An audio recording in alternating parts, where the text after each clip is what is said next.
You've got an upcoming meeting and you want to provide lunch. You need to add a catering request. Let me show you exactly how to. Catering requests can be added to new events or to existing events. Let me show you how to make a new one. So from our map, I'm going to select one of the meeting rooms and I'll find an available slot. So if we say from 11 o'clock until 2 o'clock, I'll select that time slot and start creating my event. With our event details in and our attendees added, I can now add catering. Just note this has to be enabled and configured by admins in order to be able to select it. I'll hit add catering. I simply select the items that I need and the quantities.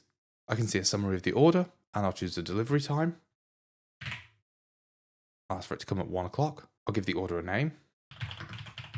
And then I can leave a note if I need to. I also have to tick this box to say that all dietary requirements have been confirmed, and I'll hit confirm. Lastly, all I have to do is create my event.